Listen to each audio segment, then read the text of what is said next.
तो हमें immediate trigger पता चल गया और फिर इसके बाद पोजीशंस कटी और बाजार ने रिएक्ट भी करा। बट ऑल टाइम हाई पर हर बार हम देखते हैं कोई ना कोई ट्रिगर अननोन नोन आ जाता है।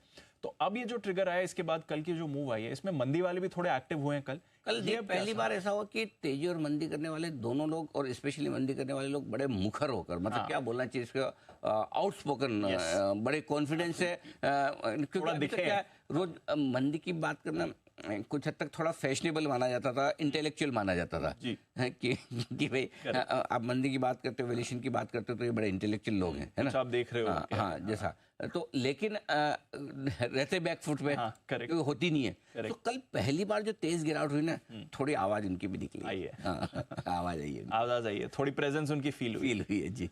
अब बताइए वो प्रेजेंस रहेगी, क्या सोच रहे हैं मंदी वाले? देखो उनके अपने लॉजिक है, अपने तर्क है। मैं आपको कुछ लॉजिक बता दूं किस वजह से लोगों को मंदी लगती है। जी देखिए, हर वक्त मार्केट में एक सौदा होता है। जब सौदा होता है, एक आदमी है वो खरीद रहा है, दूसरा आदमी बेच रहा है, तभी ट्रेड होता है। अगर ऐसा ना हो तो नेचुरली मार्केट या तो ऊपर के सर्किट पे स्टॉक मिलेगा या लोअर सर्किट पे मिलेगा।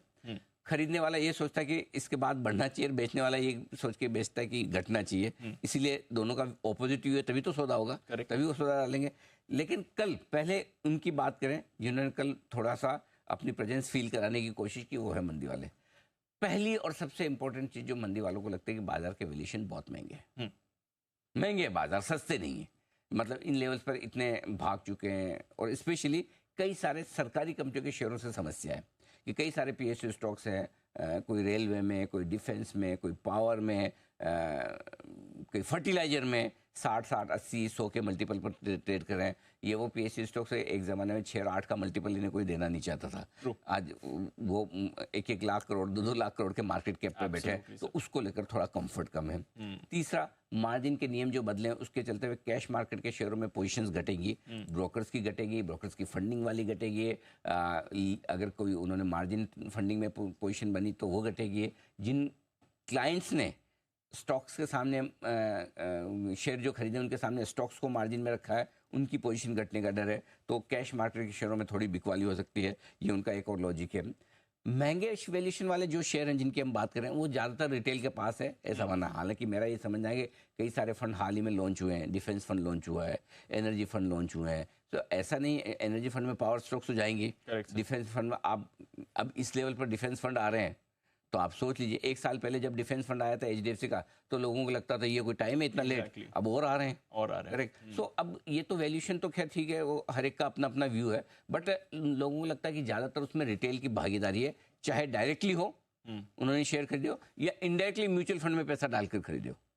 म्यूचुअल फंड में भी पैसा तो रिटेल का ही है। सही बात, करेक्ट। सो इसलिए ज्यादा रिटेल ने, और रिटेल को लोग थोड़ा बेवकूफ मानते हैं। हालांकि आते सब लोग रिटेल में ही है, एचएनआई भी रिटेल में ही आते हैं, क्योंकि है तो या तो आपके 3 ही तो कैटेगरी है, एफआईज, घरेलू फंड, और तीसरा रिटेल। रिटेल में सब आ गए, छोटे भी आ गए, बड़े भी आ गए, है तो रिटेल ही मार्केट के लिए। सो ये तीसरा रीजन है। इसके अलावा सबको डर है कि अगर बजट में कुछ खराब आ गया तो जोर से गिरेगा। सही बात है। बजट अब डर है तो है। इस बार क्या चर्चाएं जोर से चल रही है, ऑप्शन ट्रेडिंग पर किसी तरह के टैक्स बढ़ाने की जो बात चल रही है, बातें चल रही है, लोग मानकर चल रहे हैं कि सब आ जाएं। आ गया तो वो अलग बात है कि बहुत सारे लोग ये बहुत स्ट्रांगली सोचते हैं कि ये सरकार मार्केट खराब हो ऐसा कुछ करेगी नहीं, और करना भी नहीं चाहिए। उसका रीजन भी मैं सिंपल बताता हूँ। अगर आपको किसी तरह के टैक्स वैक्स बढ़ाने तो आप बजट के बाद भी बढ़ा सकते हैं। अगर आपने बजट के दिन कोई ऑप्शन ट्रेडिंग पे टैक्स बढ़ाया और उस दिन मार्केट खाली बाकी सब चीज़ें भूल के कि फिस्कल डेफिसिट बढ़िया है, कैपेक्स 12-13 लाख करोड़ का है, वो सब भूल जाएगा, रिएक्शन उस पर देगा। अगर समझो निफ्टी 200-500 पॉइंट घट गया, हेडलाइन क्या बनेगी? बजट खराब। बजट खराब है। कोई भी सरकार ये नहीं चाहेगी कि हेडलाइन खराब बने। एग्जैक्टली। करेक्ट। सो मेरे ख्याल से मुझे लगता है कि शायद ऐसा कुछ छेड़छाड़ ना हो। हाँ, नियम बनाने होंगे तो एक्सचेंजेस के जरिए बनवा देंगे, सेबी के जरिए बनवा देंगे, कहीं टाइटनिंग कर देंगे। टैक्स तो बहुत, और अच्छा टैक्स बढ़ाने की इसलिए इस वक्त जरूरी नहीं, टैक्स खजाना भरपूर भरा हुआ है। सो आई थिंक थोड़ा लेकिन डर है लोगों को कि बजट में कुछ खराब आ गया तो बाजार जोर से घटेगा। अच्छा, बजट खराब नहीं भी आया तो भी मंदी तो मुझे सोचनी है, तो मैं ये सोचूंगा नहीं भी आया तो बहुत पहले भाग गया तो बाद में करेक्शन होगा। सोचने के लिए अपने सारे रीजन है, लॉजिकल भी है। अगर आपका व्यू मंदी का तो आपको ये सारे रीजन लॉजिकल लगेंगे।